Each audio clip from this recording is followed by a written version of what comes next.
right, folks, coming up next on Roland Martin Unfiltered for Tuesday, November 13th, 2018. The Florida recount is on as Donald Trump and Governor Rick Scott throw around false charges and ask for the voting to be stopped. Basically, we call those lies. And a pro-Trump pack takes aim at the black election official appointed by Scott over the election. Also, actually, he's elected a position, but she was appointed by Scott. We'll explain further. Also, in Georgia, a major court decision forces the counting of provisional ballots, delaying the certification, and gives hope to Stacey Abrams' chances for a runoff. Also, with the Democrats taking over the House, there's a big fight for crucial leadership positions. And, of course, several CBC members have announced they plan to run. We'll talk to one of them, Congresswoman Barbara Lee of California. Also, former and probably future Speaker of the House, Nancy Pelosi, she unveils a plan to diversify the staff of the U.S. House. And pretty much, folks, even the Democratic side is pretty white and very much male. We'll break that thing down. Also, the family of the black security guard killed by a white cop while doing his job sues the cop in the city he works for. And also, a man who shot at a lost black youngster in Michigan, he is headed to prison for as long as 10 years. And also, another crazy white woman calls the cops, this time in a university classroom. Folks, it's time to bring the funk. Roland Martin Unfiltered. Let's go. He's got it. Whatever the biz, he's on it. Whatever it is, he's got the scoop, the fact, the find. And when it breaks, he's right on time and it's rolling. Best believe he's knowing. Putting it down from sports to news to politics. With entertainment just for kicks, he's rolling. It's on go, y'all. It's Roland Martin,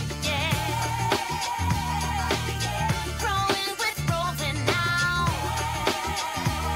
He's funk, he's fresh, he's real, the best, you know he's Roland Martin now.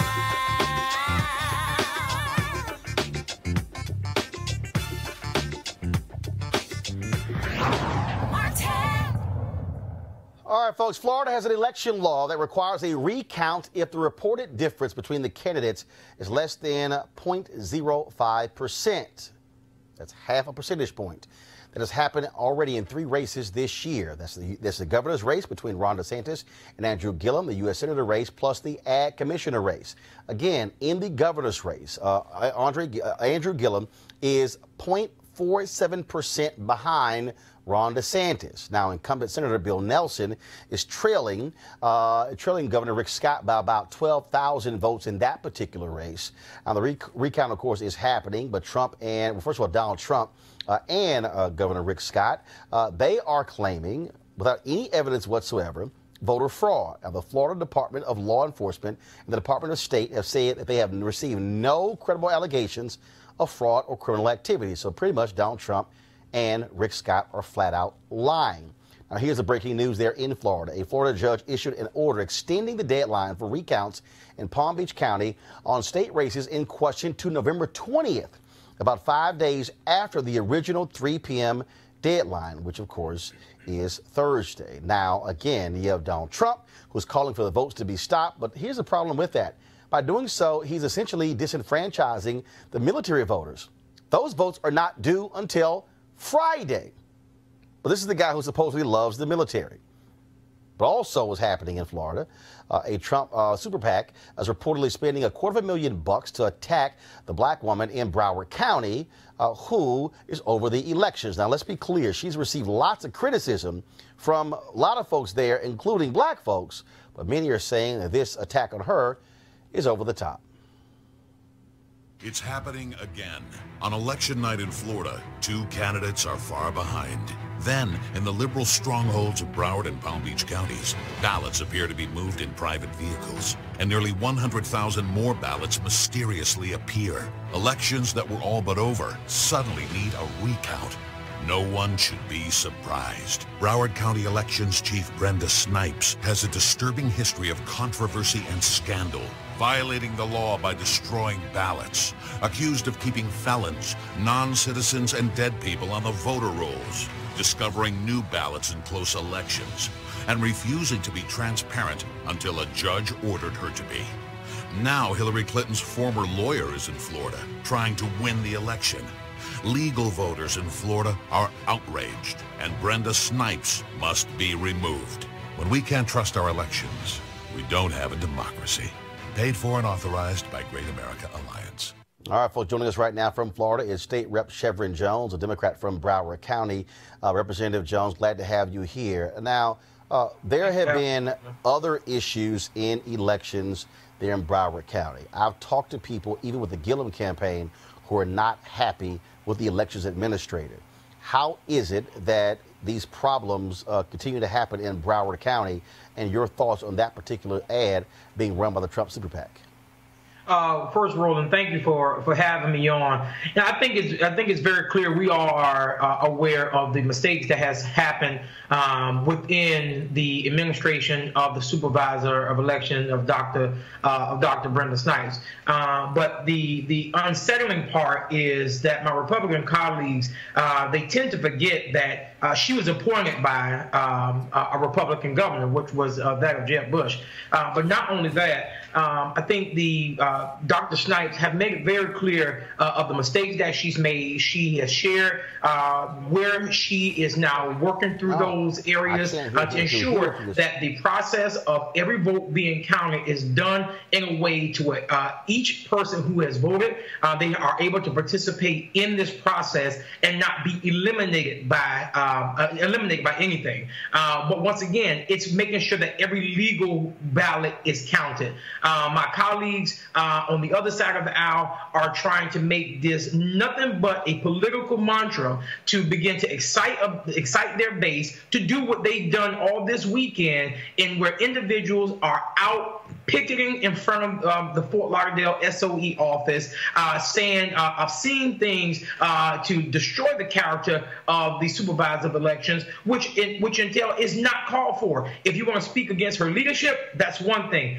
But the ways that their base have come out because they have excited their base by things such as the PAC, which paid for this commercial, it does nothing but add fuel to the fire.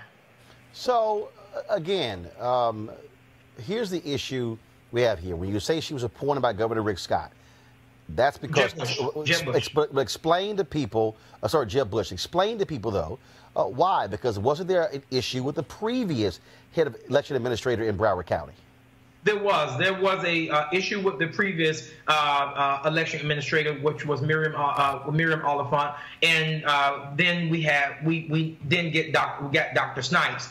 During that time, while Dr. Snipes, who was chosen by the Republicans, they found no issues with her up until now, when it doesn't work in their favor. And this is not me saying that Dr. Snipes have not done anything wrong. Where I am standing on is the fact of now Governor Scott has had 8 years to remove Dr. Snipes if he was so concerned. But isn't this also just one second? His favor. Now all of a sudden, all hell has broken loose. I'm trying to understand, Representative Jones. When you say remove, but this is an elected position, correct?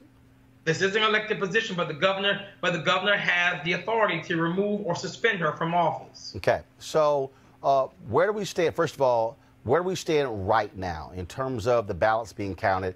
I was read something earlier where they said 199,000 of the ballots have been recounted, have been counted thus far, and that they should have been done with the additional 30,000 or so by this afternoon. Has that happened? That has not happened, and Dr. Snipes has made it clear that she probably West Palm Beach has shared that they probably will not reach that deadline. Dr. Snipes said yesterday in a press conference that she will possibly reach that deadline in meeting and counting those ballots. Now, were those the ballots cast? Where do we stand with provisional ballots, with absentee ballots? Are there any outstanding ballots there in Broward County?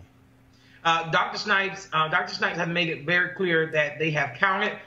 They have counted absentee ballots.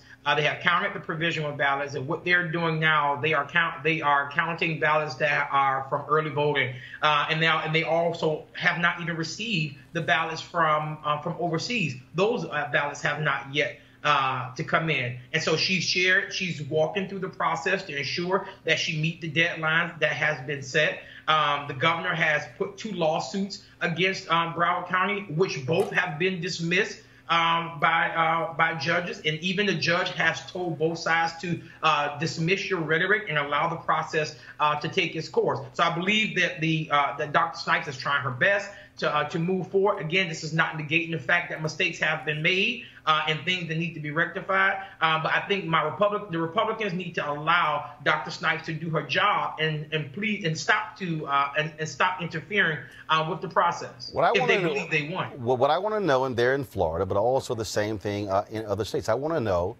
when are these things going to get fixed? What are state officials going to do, whether you're a Democrat or Republican, to fix this? Right.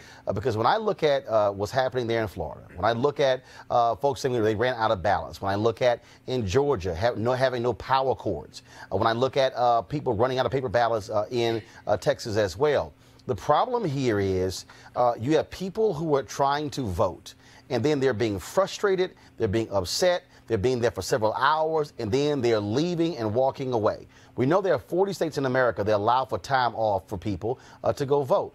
And so the issue is, when are state officials, what is going to happen there in Florida when it comes to saying, how do you fix the system? Then we also hearing this whole issue about 30 to 50,000 people who voted for the senator race, now the governor's race. Now we hear about issues when it comes to the ballot. And so the question is it going to be uniformity? And who is actually trying to fix this so you don't have all of this drama? Yeah. Roland, I can assure you that I'm sure someone will be there will be some type of bill coming forward in the upcoming legislative session to deal with voting. And you're right, this process is not a Democrat or Republican issue. Anytime that we find ourselves going into a situation to where we are interfering with democracy, I think it calls for us to put politics aside and to make sure that we come together to make sure that this happens. I can let it be known now that if nothing is filed, I do have a commitment in filing something to ensure that we do not find ourselves in this type of predicament again, because you lose total faith and trust from the people when it comes to the voting process when they see this type of stuff going on, as you well know. All right, Representative Jones, we sure appreciate it. Thanks a lot. Thank you. Folks, let's go to Georgia, where Stacey Abrams, she needs more than 20,000 votes to force a December 4th runoff against Brian Kemp. Now, late last night, a federal judge ordered election officials to review thousands of provisional ballots that haven't been counted in Georgia's close election for governor.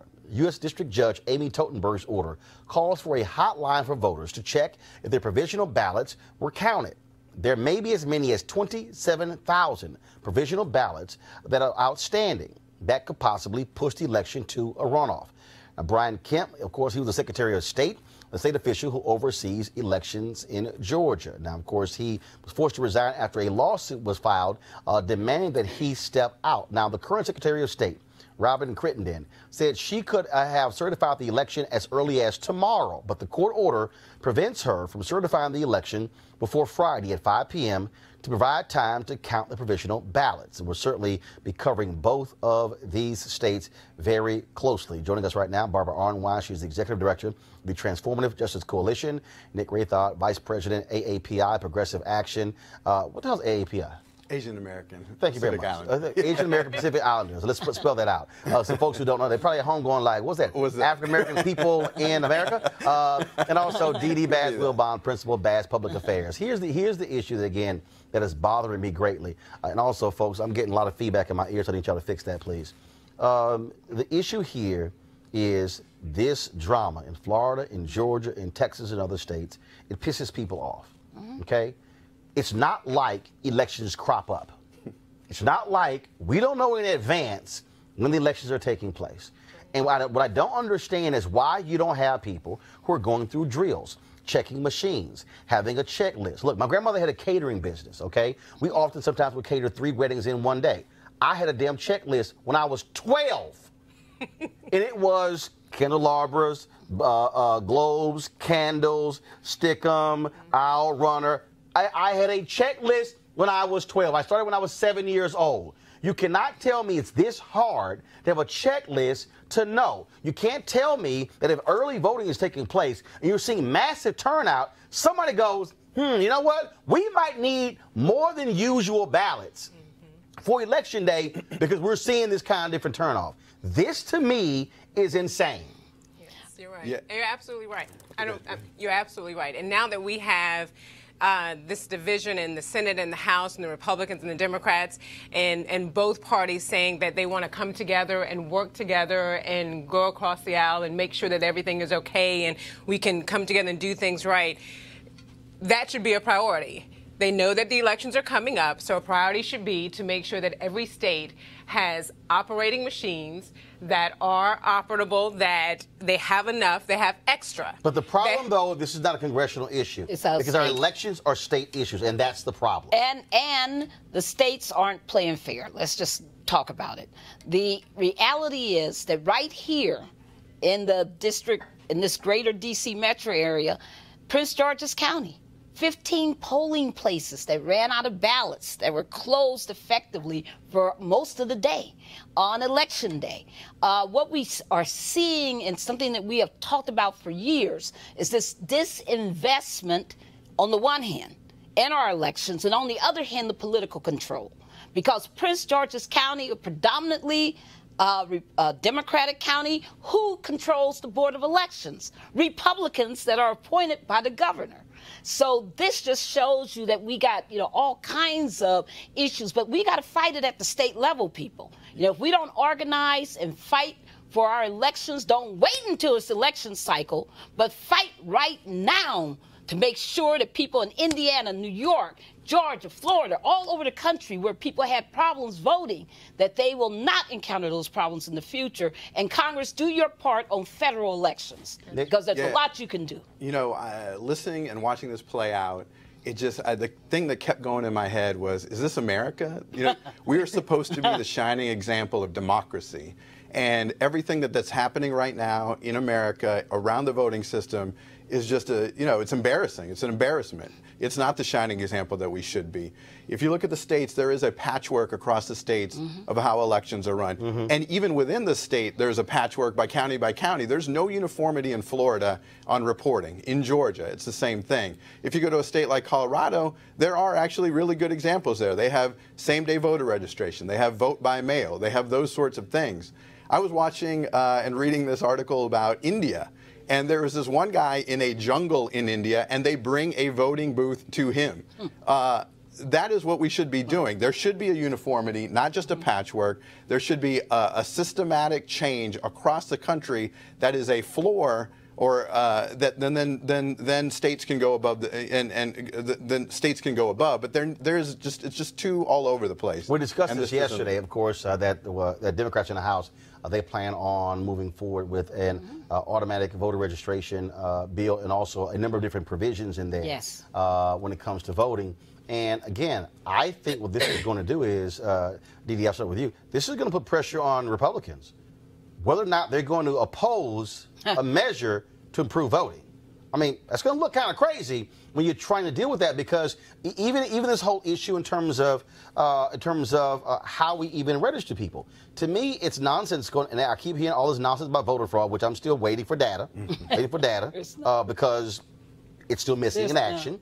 And the reality is, it makes no sense when a 92-year-old black woman in Georgia, who's been voting in the exact same location since 1968, goes to the polls on Tuesday, November 6th, and they go, oh, you're not on, your name has been removed from the voting list. That, to me, makes no sense whatsoever. It doesn't make sense. And I think that my sister, she recently got married, and so she had to vote on a provisional ballot because she moved from Virginia to Maryland. And so all the I's had to be dotted and all the T's had to be crossed. And so I think that you were saying there needs to be some consistency and there needs to be a pattern.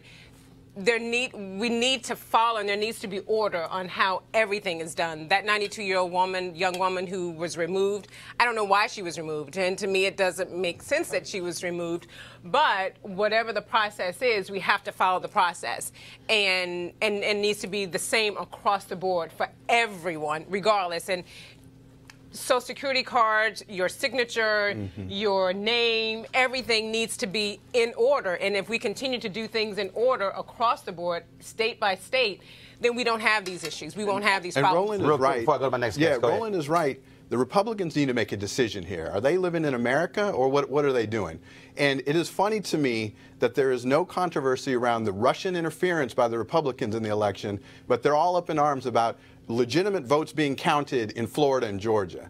And until they make a decision on whose side they're on, we will continue to have these same problems. All right, folks, Democrats win the House, and of course, new members are going to be sworn in come January, and that's going to be an issue when it comes to who is going to be in the House leadership. Now, of course, Congresswoman Nancy Pelosi is doing all she can to make sure she has no challengers.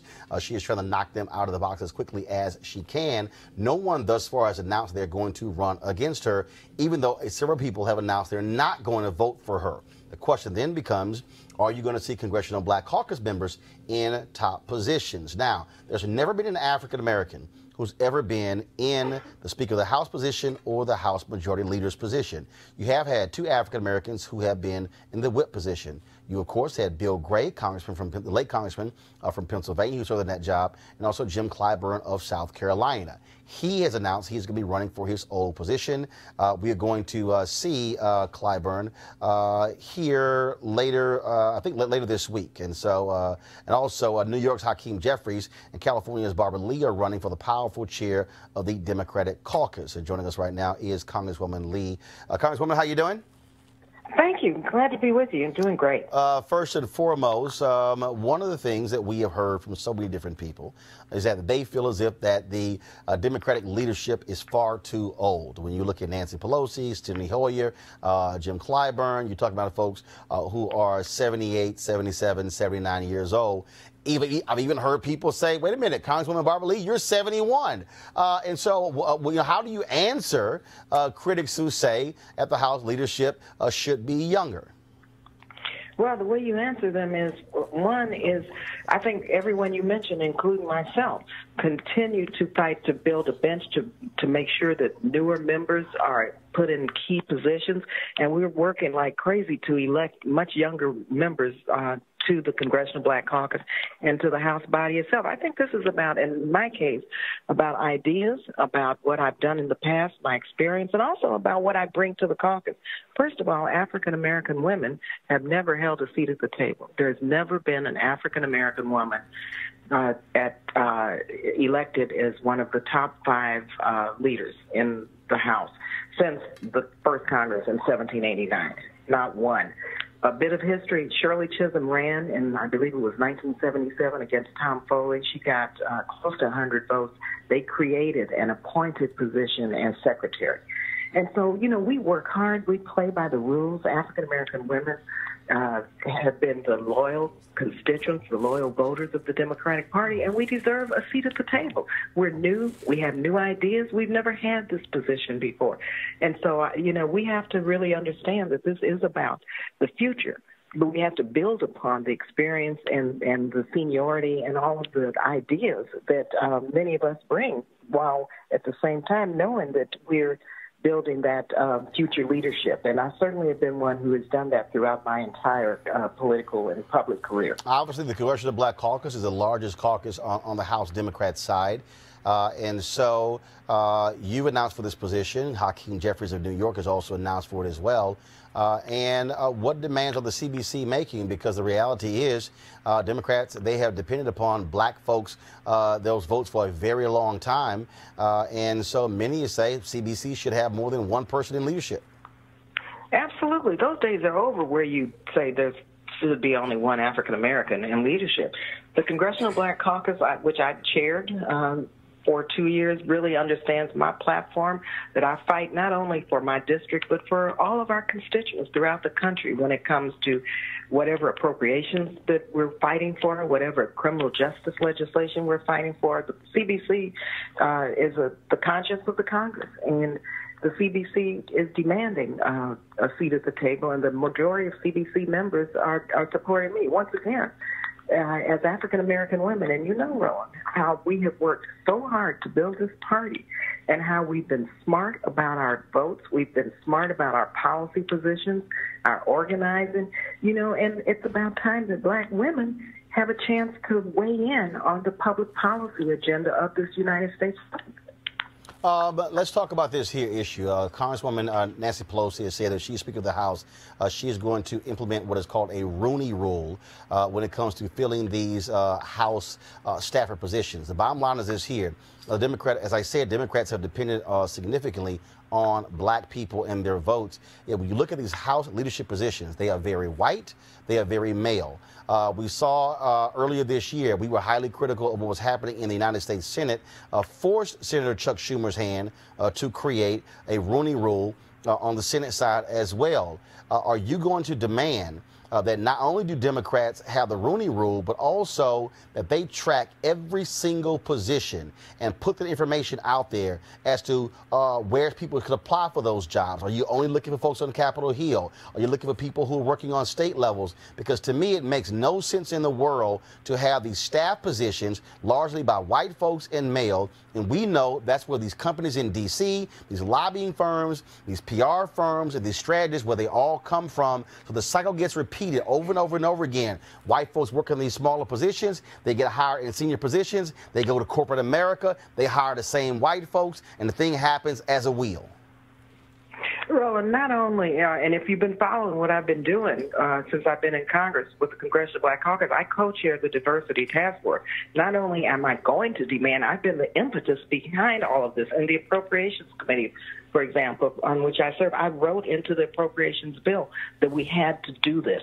And so, yes, I'm going to continue to fight to demand this. And also, I've been working on this issue as it relates to racial equity in the tech sector as well as at the DNC.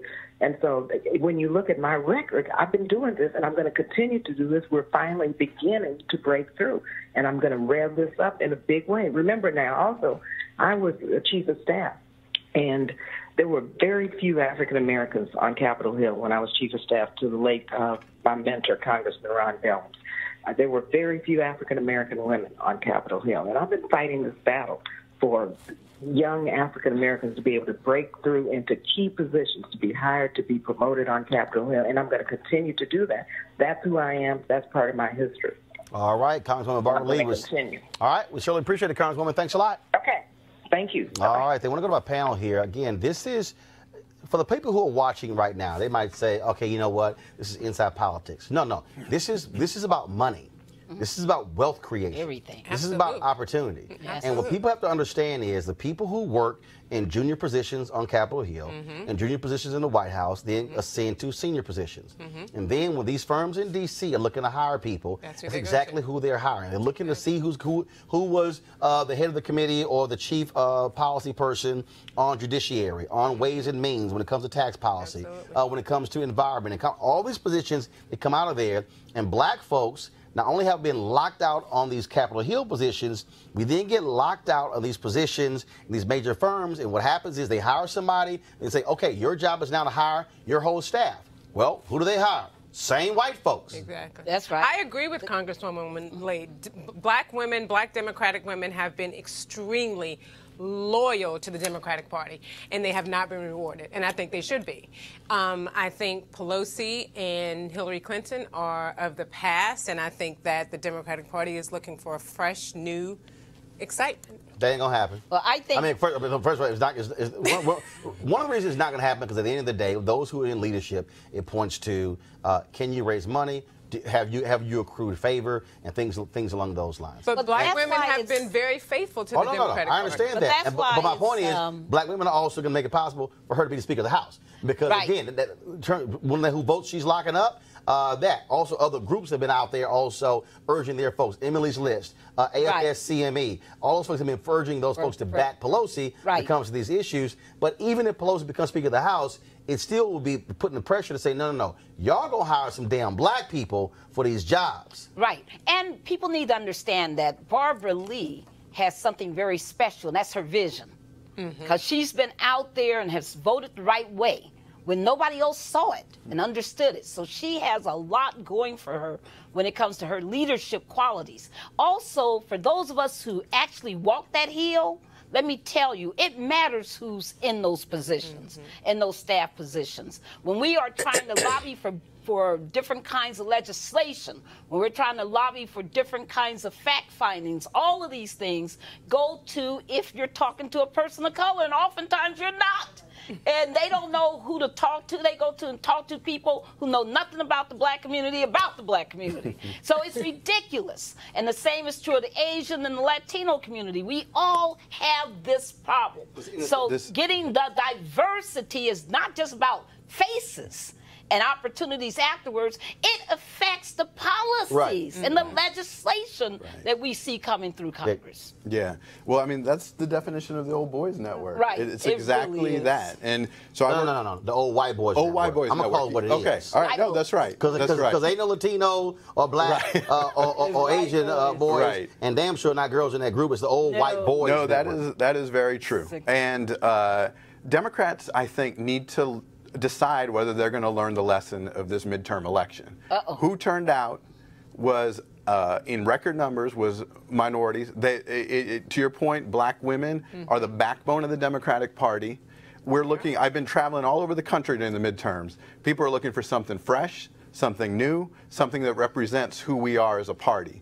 And Democrats have about 2 years to get it right before the next election, and let's see what happens. Let's see what happens. It's right. Let's get it right now. So let me be real clear. Let me be real clear. January. Okay, let me be real clear what I'm about to say. Out. And that is this here, because I made this clear when we were on TV One's News One Now, and I'm making this clear right now. To Democrats, there's a bullseye on your back. I'm being real clear, and I need y'all to hear me. I need y'all to listen to me and watch me what I'm saying. You are going to be targeted, because what I will not do, and let me be clear, I have never self-identified as a Republican. I've never self-identified as a Democrat, and I never will. I vote for who I want to vote for based upon issues. But when it comes to this issue, black people will not be political sharecroppers. What you are not going to do is to continue to ask black folks to till the soil, to work the land, and don't reap the economic benefits. The reality is this: we can go throughout this nation, and when it comes to the folks who are voting, you're talking about black men, you're talking about black women.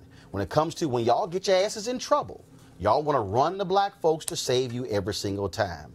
I believe in a return on investment. I believe that when you invest something, you get something back.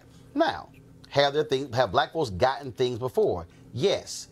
But let me use the phrase from Malcolm X. Y'all remember the scene in the movie when they went to go save Brother Johnson, and they said, call the ambulance. Then the ambulance came, and the white cop told Malcolm X, you got what you came for, now you can go home. He said, no, I'm not satisfied. Then he said, on to the hospital. And the Fruit of Islam marched to the hospital. See, I'm not satisfied. I'm not satisfied that the CBC has the largest caucus on the Democratic side. I'm not satisfied that there are a few jobs. I'm not satisfied with a few chief of staff positions. Here's what I know. There's only one African American who was leading one major campaign, all these people who were running these statewide races. It was just one. I know for a fact that you got black people out there who can be campaign managers. Absolutely. Black people who can be top strategists. Black folks who can be, and I don't mean talking just to black people. I'm talking about black folks who can run the whole thing. I'm talking about black folks who can be chief fundraisers. Yes. Black folks who can be posters. Black folks who can be any of these positions. And see, we ain't even gotten to the issue of who's controlling the money and then where it's going. What is going to black shows like this? What is going to black radio and going to black television and black newspapers and black magazines? And see, I'm talking about DNC, Tom Perez. I'm talking about the DSCC. I'm talking about the DCCC. I'm talking about the Democratic Governors Association. Well, I'm going to go a little further. I'm talking to y'all, Emily's List. I'm talking about all you environmental groups, all you progressive groups, all y'all, all of you PACs. Let me tell y'all right now, every single one of you are going to get invited to this show. Every single one of you are going to have to explain to me, what's your black plan? I want to know how many black vendors you got. I want to know how many black caterers you got. I want to know how many black folks are handling audio and visual. I want to know how many black folks are handling travel. See, this ain't just about giving me a couple of faces. I want to know Are you actually putting your money where your mouth is, or are you simply trying to treat us like political sharecroppers? And guess what? Those of you who decline to come on, not only am I going to say it publicly, we're going to put it on social media, and we're going to go after you for every single day. See, I'm not waiting for 2020 to ask these questions. I'm asking these questions right now. So here's what I suggest y'all do. I suggest right now, y'all go find some black people who can do radio and television commercials.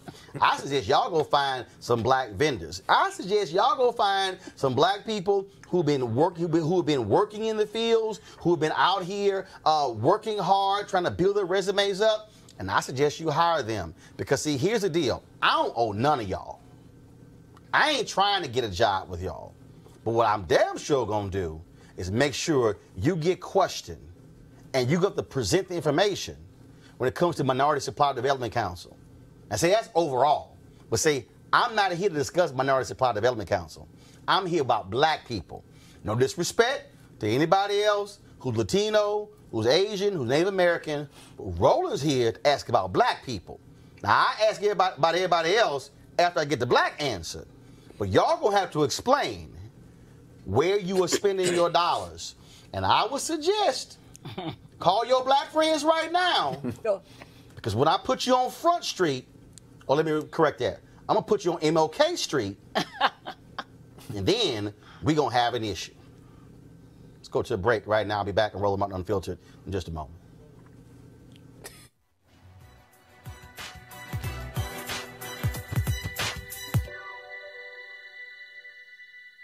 Never, never let a person know you're frightened. Novelist and poet Maya Angelou.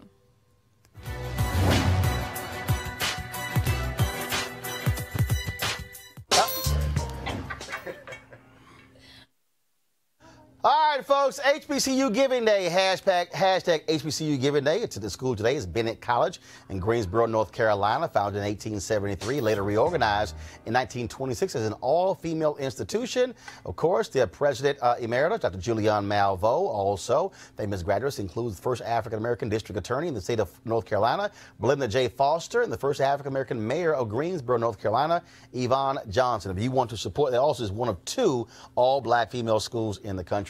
The other, of course, is Spelman College in Atlanta. If you want to support Bennett, be sure to go to www.bennett, that's 2 N's, 2 T's, .edu, bennett.edu. And so we certainly want you to support them. And if you are a graduate of Bennett, yes, cut a check.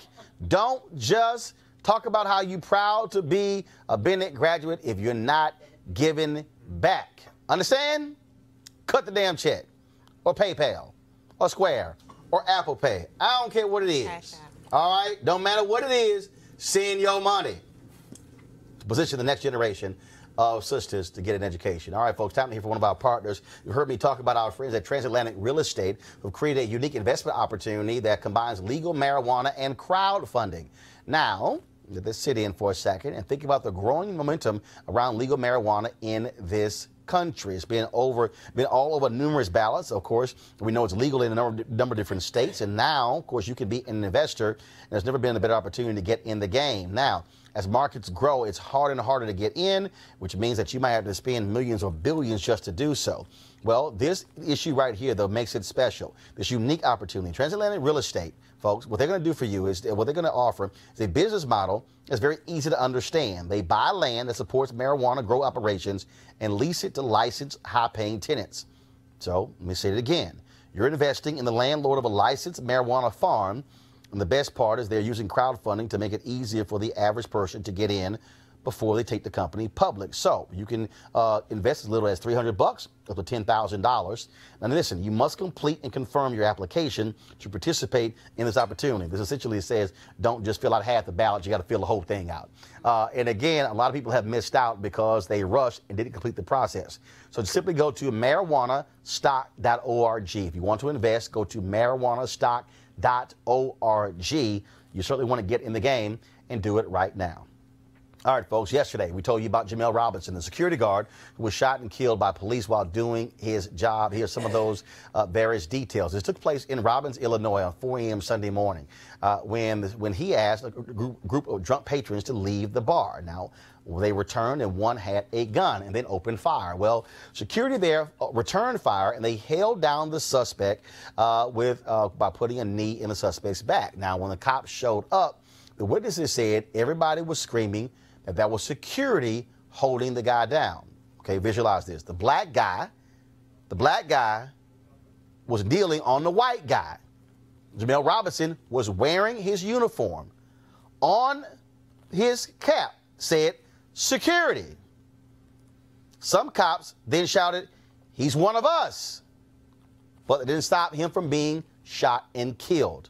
The cop who killed him was white and has been placed on administrative leave. Now we know that Jamel Robinson is the father of a 9-month-old son. His family has filed a $1 million wrongful death suit against the officer in the town of Midlothian, where he worked. We'll certainly keep you posted on these details. All right, folks. Now, I keep telling y'all about these crazy-ass white women in America. I'm talking about what's up with these white women who keep calling the damn cops on black people. This, y'all, is even just beyond stupid. Okay? This white woman is a professor at the University of Texas, San Antonio. Okay? So I'm on Twitter today, and I see this Twitter feed with this video. Okay? And the student says, "Y'all cannot believe what happened in my class." Press play.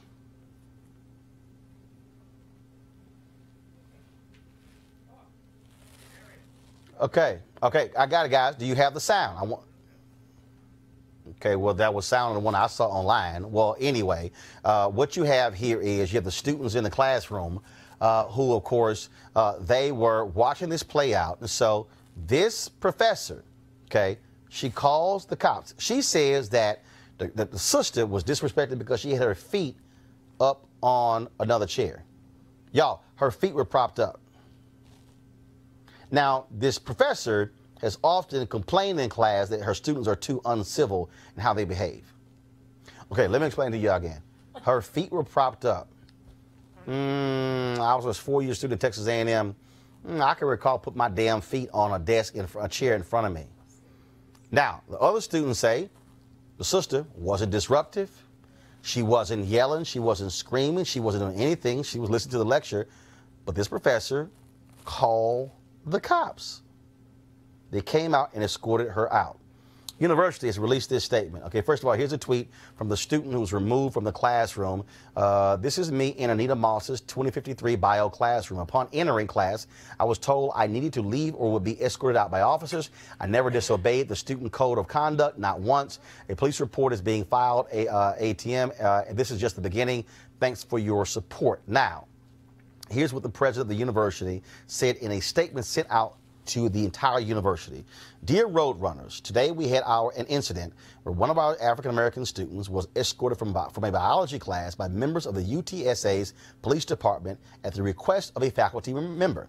While the facts aren't fully known regarding today's incident, our Office of Equal Opportunity Services is already conducting an investigation into possible discrimination. In addition, an inquiry regarding the academic management of the classroom is being conducted by Interim Dean of the College of Sciences, Howard Grimes. Now, okay, so that was a letter that came from the university president. And guys, I'm gonna give him his name in 1 second because again, I want to have all these details. And so it's interesting that when you look at this and you look at again, this idea of continuing to call the cops in a college classroom. White women better come and get their other sisters because they're acting up and they need help and they got to do it. I mean, white women need to take some responsibility over other white women and this misbehavior. I mean, we can't be everywhere where they're having these gratuitous conversations about how scared they are. And you saw about this white woman who ran into the tree. She looked up and saw a black woman, got so scared she ran into a tree. No. I mean, this is what's happening in this society. Yeah, Well, I mean, maybe if when you call the police and you're filing a false police report, you're arrested for filing a false report, right? Right. So maybe if the police start arresting the people that are calling and these crazy calls, right. Then maybe I need to stop calling the cops on these simple I things. need the cops to start cussing these white women out. But no, if they start arresting these women for these calls, the calls would stop. Well, it's a waste of resources too. So what are the cops doing if they're at the university arresting a person with their feet on the And I think deck? it was 3 or 4 cops that came It's in the absurd. Like you're moving resources. They should be held accountable for these false things. The other quick question I have is just where in America are black people safe? So you have black people are getting shot on the streets, in their homes. This guy was, in his home watching TV. This is a good guy with a gun, got shot, all over. And now it's the same thing that's contributing to this type of stuff too, where people are getting called. It's a way to control. It's straight up racism, and it's unacceptable. And I think it's crazy. Again, remember you have a student at Yale. Remember the black girl was sleeping, then they called the cops. Forget and I was like, okay, who the hell goes to a university library with a backpack to go to sleep? And I wasn't sure she was a student. I mean, literally what you have is, and yeah, that was a white woman. And what you have here is you have these white women who, for some reason, have this superior attitude of, I'm going to call the cops on any of y'all for whatever y'all doing. And I'm telling you right now, that professor has no business in the classroom. Right. Now, if you're a professor, if you say, if you're a professor and you say, you know what, y'all a bunch of slouches and stuff along those lines, I need you sitting up in my classroom. I don't want feet on desks in the classroom. That's me laying down the rules of my classroom. You don't call the cops on somebody. Hold up, you do what you do as a professor. If you're sitting here, hear the rules, everybody got a copy of the rules. If you get busted, I'm docking you 5 points. Okay, that's what you do. You don't call the cops. Well, it's just modern day slavery, because when we're in white spaces in their mind, they want our pass. They want to know why you here. What is this your place, Jude? You belong here. You don't belong here. We're just going to call cops. And then on the other hand, it's this quote insubordination. Listen, I went to Duke Law School. We had large sections like what we just saw. There was a guy who would bring a big old inflated doll as kind of like his contempt for the process, would sit up next to him in class, and when the professor said anything he thought was stupid, he would make the doll roll back and forth. And nobody disciplined him. He did it every day he wanted to do it. So come on, he was white, of course. And so this is just nonsense, and we need to just call it out, because this is that white ethnic racism that says you don't belong in our white country, and we don't want you here, and we're going to do everything we can to make you uncomfortable, and hopefully you'll leave. And see, the issue that you also have here is this here. If the student had done anything, first of all, her reaction, and this really is the greater problem. The onus is on us as black people to say nothing, do nothing. So this is how we have to be. Okay, I'm not going to react. Now, you can't convince me if a white professor calls a cop on a white student, especially a white boy, and he ain't going to act a fool. Hell no. Because the reality is, she said she couldn't do anything because I might die in a chokehold. Hell, I might get tased. That's right. I might get shot. That's right. Because of something simple as her feet were propped up on a desk. I mean, that's the definition of entitlement. Look at how Brett Kavanaugh reacted in his Supreme Court hearing. It was completely out of left field and just crazy. If we as people of color do anything even close to that, we're immediately expelled, we're immediately called out, we're immediately called angry black whatever. And, there is this double standard that needs to change, because it is playing out on all different levels. Not only in the classrooms, not only on the streets, but at the voting booth as well. Oh, please. So I want to read I want to read the rest of the letter from the University President, Taylor Agnew. This is what he said. This concerns me greatly, and it's incumbent upon us as an institution to face this head on. It's something that we need to address immediately as a university community. I look forward to the arrival of Dr. Myron Anderson, our new Vice President for Inclusive Excellence, to assist us with developing a strategy to address these systemic issues. I welcome your concerns being shared directly with me in my office by emailing. He has his email. I promise to begin this process immediately. It will take time, but it has my full commitment. Now, first, wise of a university president to immediately address this issue, going to the entire university. But this is something that, and I get it, okay, you're having a vice president for inclusive excellence coming in, but this is why I need white people to check other white people. There you go. Okay? You don't need somebody black or Latino or Asian to be hired to teach y'all how not to be dumbasses. You don't need that, okay? So you can actually teach your own fellow white people not to act a damn fool. But this really is the deal, though. It is as if part of our job is like, okay, white America, let me explain to y'all why y'all stupid. And again, there's no way in the world to me that class continue with her as professor. That's right. She needs to be fired. Yeah. I mean, listen, certain people just don't belong in the jobs they're in. They need to be out. They need to be gone. They just need to be held accountable. And these schools can't be talking about, well, we all going to get together, kumbaya, diversity, inclusiveness. No! Some folks are just so racist, they don't deserve to be empowered to even instruct. That's the problem in how this has been addressed in the past. It's always relegated to the Diversity Council. Let's set up a task force. Let's do some training, and it'll all go away. That is not how to address this. It has to go all the way up to the dean. People need to be fired and held accountable. And that's there. We were talking earlier about hiring. You know, you don't hire people just to do black things or brown things. We need, it is a systemic thing as a way to pacify us when these things erupt. We need to hold people accountable as a community. But to your point, Roland, white people also need to hold themselves accountable if they actually do care about this stuff. Time for her to go? Stay or go? Oh, I don't know. You called my name. I was like, hello. You're one of 3 panelists on the show. Can you stay with us? Yes, I was here. I was listening Lord to his response. No.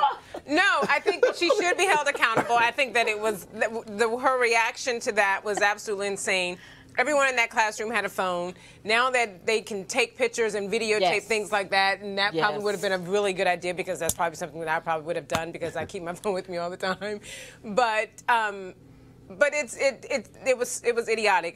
There was no reason for her to do that. And again, she does need to be held accountable for it. And where was the solidarity? Why didn't the that's not true. It did happen. So here's what happened. You mean there were other students that go to my iPad, Henry. Good. She tweeted, the young lady, she tweeted, I seriously can't thank my class enough for this love. They literally stood up for me after I was escorted out by 3 officers and called her out for being disruptive to them as well as this whole semester. Completely overwhelmed and thankful. So, all right, so we'll surely let you know what happens there. But I'm UTSA. And first of all, I did reach out directly to University of Texas San Antonio for them to come on the show. They sent us that particular statement. And also I reached out to the student as well. And so we tried to get her on as well. And so we'll certainly let y'all know what happens with that story. All right, remember this story here? He was the retired Michigan firefighter, Jeffrey Ziegler. And roll the video, please. Remember the 14-year-old black kid, Brennan Walker, missed his school bus and he was lost. He was trying to get directions to his school. So Brennan went to the door and then he heard a woman come down the stairs shouting, and then that's when Brennan backed up. You'll see it in a second, and then he took off running.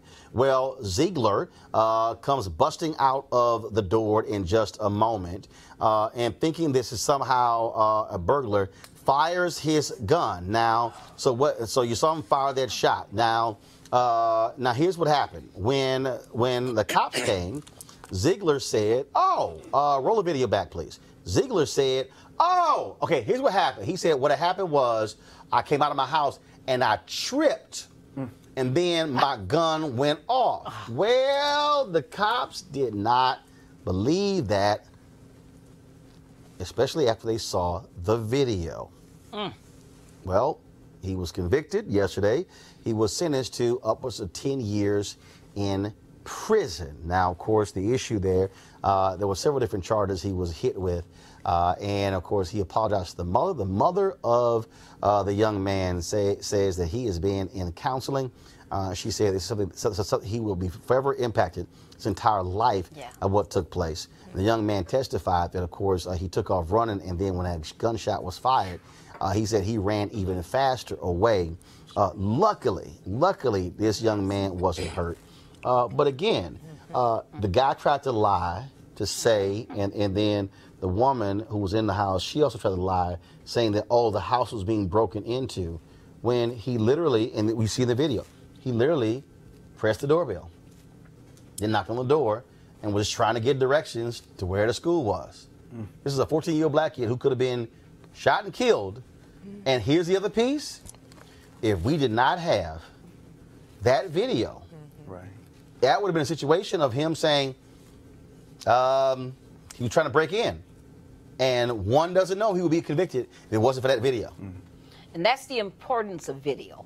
And, you know, we always said if you could see it from our shoes, our eyes, if you stood in our places. Well, video is doing that now.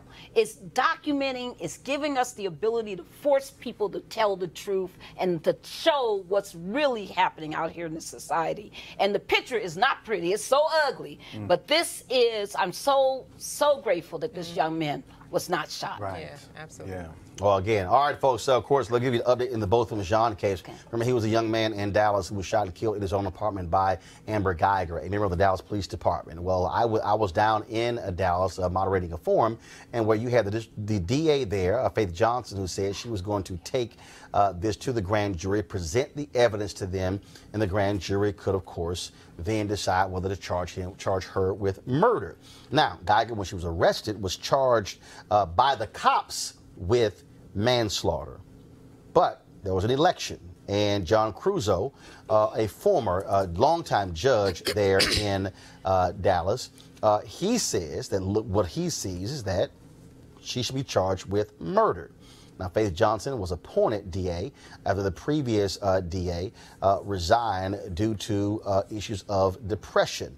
Well, last week, of course, Faith Johnson, she lost by about 20 points, and as Democrats swept positions all across Dallas County, same thing in Harris County as well. Now, again, Cruzo believes that she should be charged with murder. That does not mean that Geiger will be charged with murder. It still must go to the grand jury. The grand jury can make their own determination. But you have, again, whereas Faith Johnson said she would leave it up to the grand jury to make the decision, Cruzo says he believes, based upon what he sees, that it should be a murder charge. Last story here, of course, some students in, this school in Wisconsin, talk about white folks losing their damn mind. So there's a picture, and I'm going to pull up in a second, y'all. There's a picture of a group of white high school students in Baraboo High School, 60 miles north of Madison, giving a Nazi salute on the steps of a county courthouse. It went viral over the weekend. It was taken last spring. The photographer says he asked them to wave to their parents and defended the picture. One student who was there did not raise his hand, said the girls have a similar group picture, and they were not asked to wave. Now, it has been condemned by Jewish groups, and their school and investigation by the school and law enforcement has started. Y'all, really? And you wonder how you get Pittsburgh. I mean, think about it. Where did power come from? I mean, this is the only beautiful thing. Henry, go to my iPad. This is the photo here, right here, folks. This is the photo. And so you see them. You see them. Unbelievable. Okay. Now, you see this guy in the middle? That ain't waving at your mom and daddy. Okay. You see some person with the fist sign as well. But again, they thought it was cute. What I also don't see, the only black in this photo are the suits they wearing. Again, and so Didi, this will tick a lot of people off, and now the school is like, oh hell, what are we gonna do about this here? Well, the parents of the students, they need to teach them some home training and understand that that type of symbol is not something that you do. Yeah, just saying, Nazi symbol, America, don't kind of go well with the flag. Absolutely not. They don't go together at all. Well, this is an example being set from the top by President Trump. You know, he was talking about nationalism the other day. You know, those are echoes of what was going on during the Holocaust. Those types of things are setting the example for these young high school kids. These kids were wrong in what they did. They have to understand their history and the context of what they were doing, but they absolutely knew what they were doing. And you juxtapose that picture with the young woman in Texas with their feet on the thing. Who should you be calling the cops? Who should be? Where is the intervention actually needed? It's definitely not with the woman with her feet on the. And notice there's one white guy to the far right of the picture who's not smiling, not saluting. And he said that he didn't do it because he knew it was wrong. You mean this guy right at the top? Mm-hmm. Yeah, he's talking about the. I thought you were talking about the guy in the front. There. And there's also a guy at the front on the very bottom. And he spoke out that it was not funny, that he knew it was bad, that they all knew it was bad, and they did it anyway. So it's very important for us to understand this is not, quote, some confused kids. They meant to do this anti-Semitic, hateful gesture. Mm-hmm. There you go. Well, only a couple of people in here again. Only one isn't smiling, but you have a couple of people who are trying to figure out like what they're doing. But now they're gonna have to answer for that. All right, folks. This is what you have in 2018 in America. I thought we were so post-racial. Oh, my goodness. All right, folks, always support Roland Martin Unfiltered by going to RolandMartinUnfiltered.com, joining our Bring the Funk fan club. You can also, of course, be sure to watch our re-airs. We restream the show multiple times over the day, so be sure to, whether you're on Facebook, Periscope, or YouTube, click your notifications so you will get an alert when we are live, not just with this show, but also when we're covering live events and also streaming speeches and things along those lines. Please also subscribe to our YouTube channel. That's youtube.com/Roland S. Martin. And don't forget, folks, to make a programming note, put it down on Friday, the second great debate. I previously, of course, debated Jason Whitlock. It wasn't much of a debate. But you want to see Friday's show, because guess who's going to be here? Dinesh D'Souza, that's right. And so he and I had a conversation, and trust me, it's one that you want to see. Other people run from it. No, Dinesh had to answer some of my questions, and you know it was good. I can't wait for y'all to see it. That's going to be Friday, 6 p.m. Eastern, right here on Roland Martin Unfiltered. And also, before I go, let me pull this here up. And so I want y'all to, yesterday was my nephew Christopher's, it was his 11th birthday.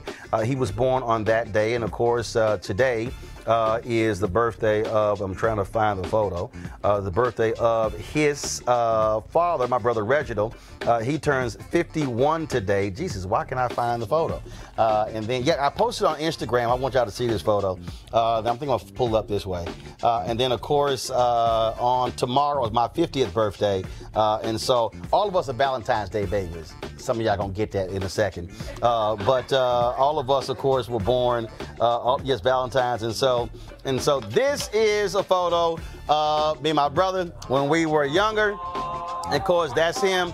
That's him on the right. Of course, I still look better than him even when we were kids. And so that was wearing the bow tie there, but now that's a little different because, you know, I rock the ascots.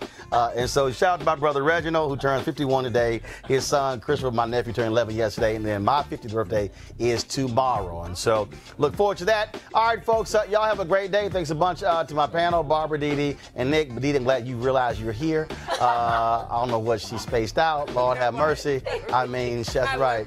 That's right. And your sister's like, she done messed up the Bass family again. What is she doing? All your relatives, right? Like, I represent the Bass Wilbon family extremely well. Thank you very much, Mark. Except when you fell asleep right here. You kind of like, I mean, you like, oh, you know what? I forgot on the show. That's right. Happy it is live. birthday, Mark. No, look at this. She like, I can't believe she got us again. And it was a struggle last time because I'm still waiting on that information. Yeah. You thought I forgot? Oh, no, I knew you didn't forget. You thought I forgot? Oh, I knew you didn't forget. What is it, voter fraud? No, it was not voter fraud. What was it? We'll talk about it later. Yeah. We gotta go. It was a Republican. Now we gotta go. Oh, now you're the co-host. Oh, okay, all right. I would love to be your co-host. Oh, yeah, but you gotta be awake. Come on. Oh, you gotta be present. Stop rolling. All right, y'all. Again, youtube.com/Roland S. Martin. Be sure to support the show. I will see y'all guys later. Holla!